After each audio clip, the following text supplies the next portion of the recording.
하나님 말씀 사도행전 1장 1절로 2절 말씀 보시겠습니다. 신약성경 187면입니다. 사도행전 1장 1절로 2절 말씀 보시겠습니다. 자, 찾으신 줄 알고 우리 다 같이 시작. 데오빌로여, 내가 먼저 쓴 글에는 무릇 예수께서 행하시며 가르치시기를 시작하신부터 그가 택하신 사도들에게 성령으로 명하시고 승천하신 날까지 이를 기록하였노라. 아멘. 어떤 대학생이 자취를 하는데 갑자기 집안문이 열쇠가 잠겨버린 거예요. 열쇠를 잃어버린 거예요. 그래서 열쇠공을 불러다가 자물쇠를 따는데 이 열쇠공이 오더니 1초도 안 되더니 그냥 자물쇠를 확 풀어버리는 거예요. 깜짝 놀랐습니다. 야, 이러면은 자물쇠가 뭐가 필요했느냐? 그냥 1초도 안 돼서 풀어버리는 자물쇠인데 이러면은 자물쇠가 필요 없겠다. 그래서 이러면은 사람이 잠궈두고 갈 필요가 뭐가 있겠습니까? 이렇게 금방 풀려버릴 자물쇠 잠궈놔봤자 무슨 소용이 있겠습니까? 그랬더니 이 열쇠공이 그런 말 하는 거예요. 세상에는 1%, 98%의 사람이 있다는 거예요. 어떤 사람이냐? 이 1%의 사람들은 어떤 것들이 있는지 훔치는 사람들, 어떤 것들이든지 열쇠를 푸는 사람들, 그런 사람들이 1%의 사람이 있고, 또 1%는 어떤 사람들이냐? 아무리 좋은 것, 황금 덩어리를 옆에 갖다 놔도 꼼짝도 않은 그런 사람들이 있어요. 문을 열어놓고 마음껏 가져가라 그래도 남의 물건에는 손도 안 대는 그런 1%의 사람이 있어요. 그런데 98%는 어떤 사람들이냐? 이런 사람들은 평소에는 착한 사람들이에요. 그런데 남의 가게에 주인이 없다. 남의 가게에 문이 열려 있다. 이런 사람들은 남의 가게에 들어가서 물건을 훔칠 가능성이 있다는 것입니다. 그래서 이런 98%의 사람들 때문에 자물쇠를 잠가놔야 된다는 것이에요. 1%의 도둑들은 어떤 것들이 다 열고 들어가는데 98%의 사람들은 평소에는 착하지만 어떤 조건만 맞춰주면은 어떤 상황만 되면은 훔칠 수 있고 남의 것을 빼앗아 올 수 있으니까 그런 사람들을 위하여서 물건을 감추어 두고 자물쇠를 잠가 두어야 이런 사람들이 죄를 짓지 않는다는 것입니다. 여러분, 우리는 과연 어떤 사람들입니까? 1%, 98% 중에 어떤 사람들입니까? 우리는 정말 나중에 나오는 1%의 사람들이 될 수 있어야 돼요. 아무리 죄를 짓고자 하는 환경이 있고 조건이 있고 상황이 있다 할지라도 우리는 절대로 넘어가지 않아야 돼요. 여러분이 우리가 아는 이 순회선교단의 김용희 선교사님 말씀 들어보면 그분이 강조하는 것은 항상 그거예요. 목사들도 마찬가지다. 목사들도 조건만 되고 상황만 되고 돈만 되면은 얼마든지 죄를 지을 가능성이 있는 사람들이다. 우리는 절대로 그 가능성에 빠지지 않도록 항상 기도해야 된다. 그게 우리에게 항상 강조하는 말씀이셨어요.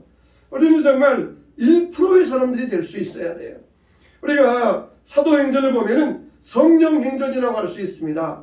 성령께서 오신 목적이 뭡니까? 바로 우리를 그 1%의 사람 만들어주기 위하여서 어떤 환경과 조건과 상황이 된다 할지라도 1%의 상황으로 1%의 사람을 만들어주시기 위하여서 우리를 굳게 잡아주시는 분이 바로 성령님이십니다. 할렐루야. 정말 사람들 가운데 돈이 있으면은 많은 사람들은 죄를 범하게 되어 있습니다. 우리가 죄 짓지 않은 것은 돈이 없기 때문이에요. 그래서 돈 없는 것도 감사한 일입니다. 하나님께서는 우리에게 어떤 경우에도 물질이 있는 가운데도 오히려 하나님 앞에 영광 돌릴 수 있는 사람으로 세워질 수 있어야 돼요. 저와 여러분들이 그런 사람들이 될 수 있어야 됩니다. 여러분, 사랑하는 성도 여러분, 우리는 어떤 사람들입니까? 어떤 믿음을 가지고 있습니까? 오늘도 성령께서 여러분 가운데 물붓듯이 임하시어서 환경과 상황을 초월하고 성령 안에서 믿음으로 굳세게 서시길 주의 이름으로 축원합니다. 자, 성령께서 우리에게 오늘 말씀 보시면은 교회에 주신 사명이 4가지가 나옵니다. 첫째로 교회에 어떤 사명을 주셨느냐? 전도하고 양육하라는 사명이에요. 내가 먼저 쓴 글에는 무릇 예수께서 행하시며 가르치시기를 시작하신부터 승천하시는 날까지 이를 기록하였노라. 여러분, 이 사도행전의 1장 1절로 2절 이 두 구절 때문에 기독교가 다른 종교와 다르다는 차이점이 바로 여기에 있다는 것이에요. 여러분, 다른 종교는 어떻습니까? 다른 종교, 불교, 이슬람교, 그런 보면은 이 불교의 창시자, 이슬람의 창시자가 모든 것을 다 만들어 놓고 갑니다. 모든 것들을 다 체계화시켜 놓고 갑니다. 불교의 부처도 이슬람교의 마호메도 오래오래 살면서 모든 교리의 체계를 다 만들어 놓고 그리고 세상을 떠나요. 그러나 기독교, 우리가 믿는 이 기독교만은 그렇지 않습니다. 오직 예수님은 사역을 시작해 놓으시고 그리고 제자들에게 맡기셔요. 이 교리도 누가 체계화시킵니까? 사도 바울이 교리를 체계화시켰어요. 그러니까 예수님은 사역의 시작만 하십니다. 사역에 불만 붙여 놓으셔요. 그리고 나머지는 모든 것들은 제자들에게, 사도들에게 맡기시고는 이 땅을 호련히 떠나버리셔요. 호련히 떠나버리십니다. 3년 동안 열심히 일하시다가 그리고는 이 땅에서 떠나시면서 나머지 일들을 다 제자들에게 맡겨버리십니다. 여러분, 시작이 중요해요. 시작했으면 어떻게 됩니까? 그 다음부터는 우리가 책임져야 됩니다. 믿음은 뭐라고 그랬어요? 믿음은 씨앗이라 그랬어요. 믿음은 하나님의 선물로서 우리에게 주어졌지만 그 믿음의 씨앗을 잘 관리하고 거름을 주고 비료를 주고 물을 주어서 키워야 되는 것은 우리에게 책임이 있다는 것이에요. 하나님은 우리에게 믿음의 선물, 시작의 선물 주셨어요. 그래서 우리가 그것을 선물로 받았으면 이제는 책임을 지고 이 사역을 넓혀갈 수 있어야 돼요. 사도들이 그랬습니다. 예수님께서 시작하신 그 일을 선물로 받았어요. 성령을 선물로 받았습니다. 그리고는 그게 끝이 아니라 이제부터는 그 사역을 넓혀가면서 그 사역을 확장하기 시작하였던 것입니다. 우리가 믿는 예수님은 어떤 분이십니까? 과거의 예수님이 아니라 지금도 살아계시는 현재의 예수님이심을 믿으시기 바랍니다. 할렐루야. 네. 다 다른 종교들은 과거에 자기 종교의 창시자입니다. 그러나 우리 예수님은 현재 예수님이세요. 지금도 우리 가운데 역사하시는 현재의 예수님이라는 것이에요. 이 누가복음 사도행전을 지은 사람은 사도 이 누가입니다. 누가라는 사람입니다. 이 우스개도 그러잖아요. 누가복음 사도행전을 누가 지었느냐? 누가 지었어? 누구지? 그러면은 누가요? 그러면 되는데 몰라요? 그러면 안 돼요. 누가복음 사도행전을 누가 지었어요? 누가요? 누가요? 한 박자씩 늦어요? 다시 한번. 자, 사도행전을 누가 지었어요? 누가요? 네, 누가. 이름이 누가예요. 이름이 누가. 이 직업이 뭐냐? 의사였습니다. 의사들은 수술해야 되니까 굉장하게 세밀하잖아요. 1cm만 벗어나면은 이 중요한 장기를 건드릴 수 있으니까 이 글을 지은 구조만 봐도 굉장히 세심한 사람이에요.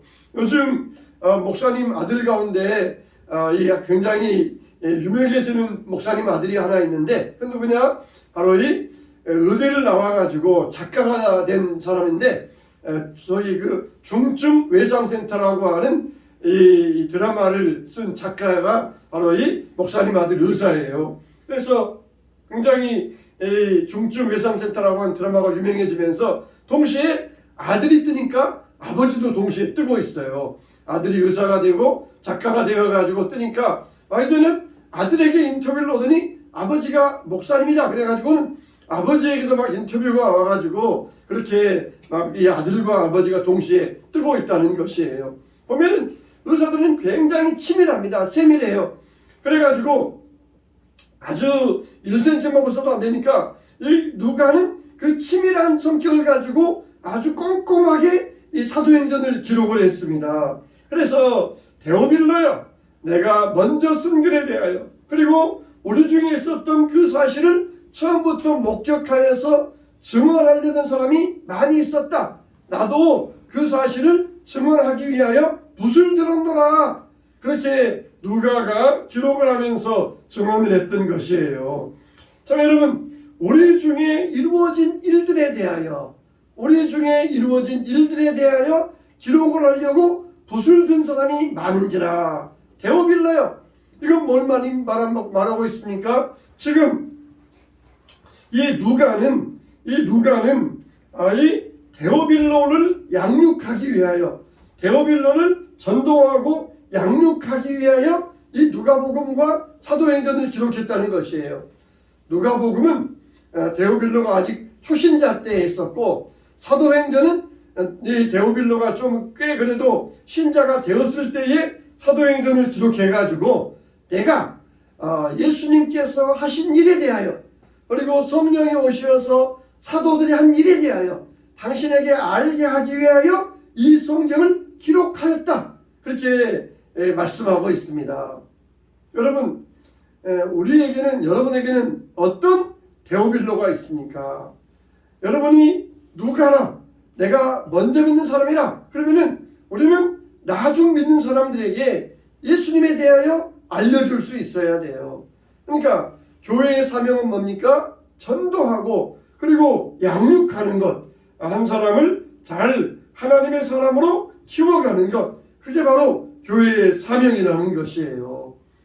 교회는 이와 같이 이 전도하고 양육해야 되는 이 사명이 교회에게 달려있는 것입니다.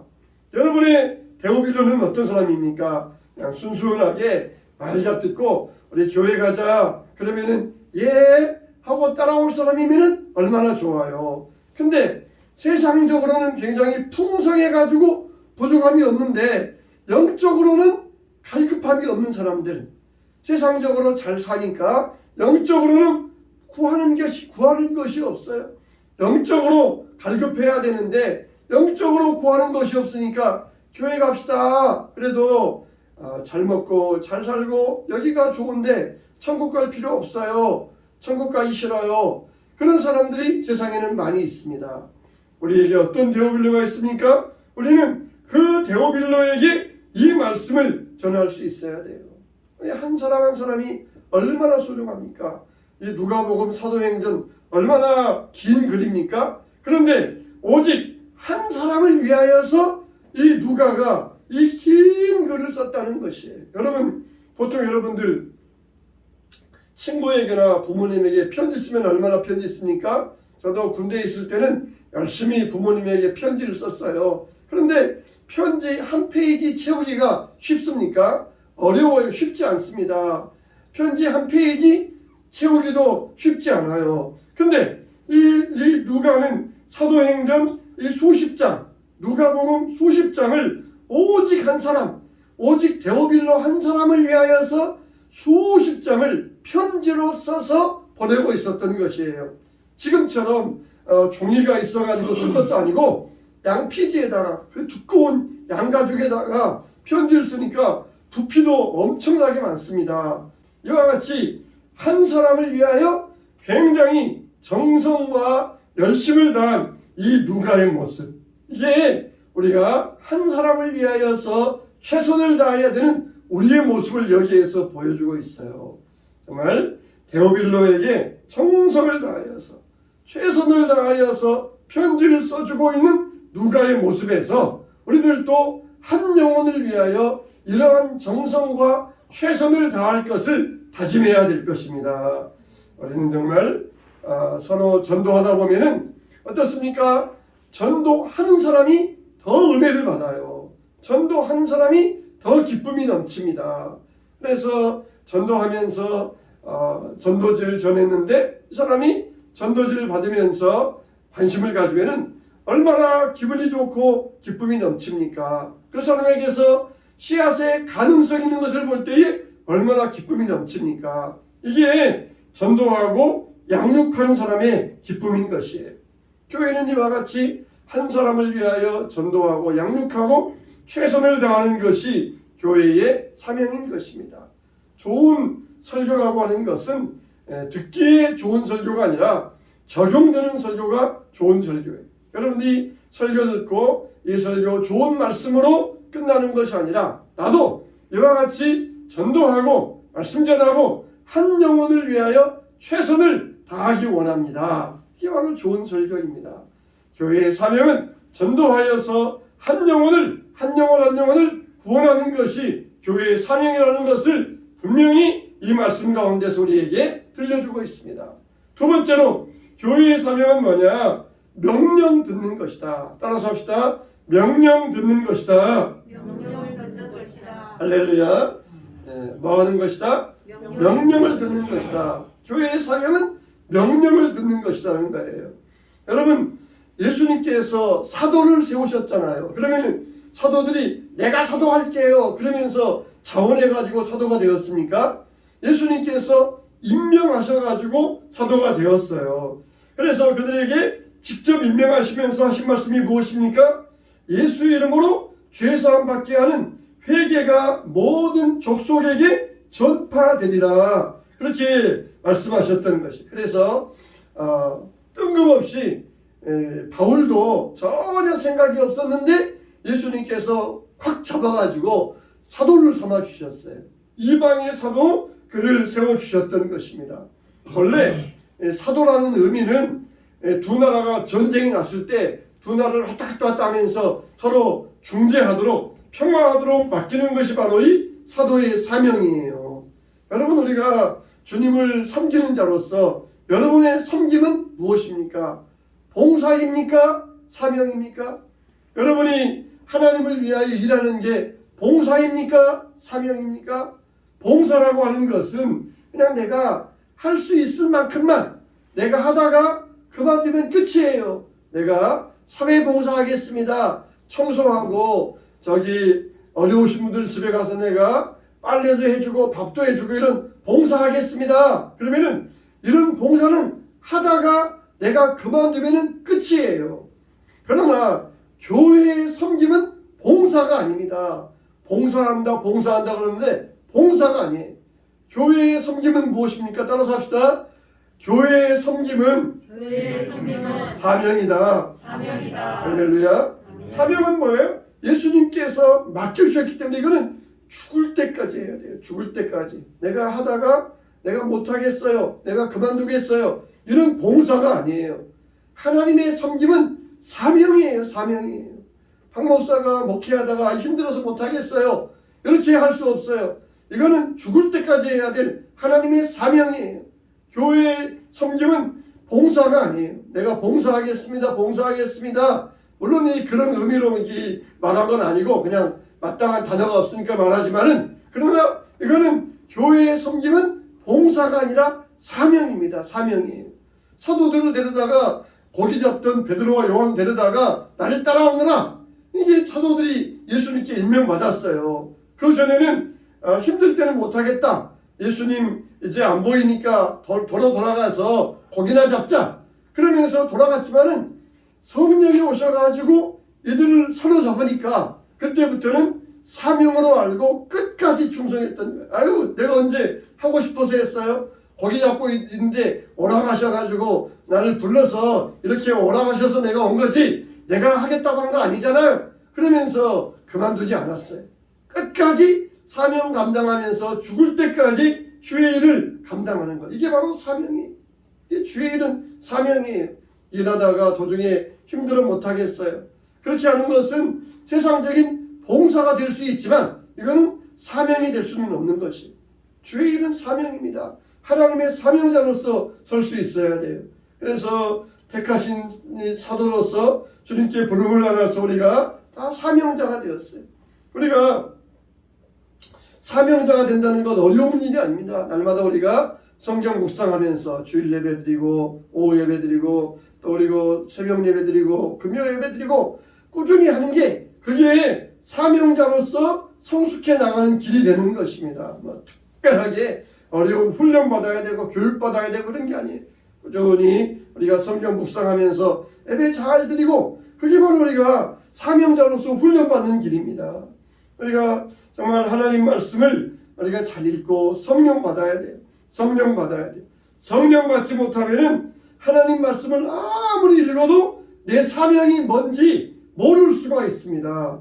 그래서 예수님께서 승천하신 다음에 성령을 보내시면서 너희가 예루살렘을 떠나지 말고 내가 너희를 위하여 예비한 선물을 기다리라. 그건 뭡니까? 성령을 너희에게 선물로 주시리니 성령의 선물을 기다리라 하셨어요. 이제는 너희가 사명자로서 살기 위하여 너희가 성령 받아서 증거해야 되고 그래야 백성들에게 이 말씀을 잘 전할 수 있기 때문에 성령을 선물로 받으라고 하셨던 것입니다. 우리는 정말 명령을 잘 들어야 됩니다. 하나님의 명령을 들어야 돼요. 사명자로서 일하라. 그게 하나님의 명령이에요. 우리가 하나님의 명령을 따라서 사명자로 살아갈 때에 하늘의 축복과 땅에 기름진 것이 여러분에게 임하게 될 줄로 믿습니다. 아멘. 임하게 되시길 축원합니다. 아멘. 세 번째로 우리가 성경을 읽을 때에는 차례차례 읽고 그리고 잘 가르치고 배울 수 있어야 됩니다. 누가는 뭐라 그럽니까? 예수께서 행하시며 가르치시기를 시작하신부터 그리고 성령으로 명하시고 승천하신 날까지 이를 기록하였노라.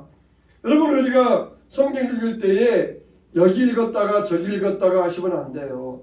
원래는 이 성경도 장절이 없었어요. 그러다가 중세 와가지고 고린도전서 1장, 2장, 3장 그렇게 장절을 나누었습니다. 옛날에는 그냥 마태복음은 그냥 통으로 하나 마태복음이었어요.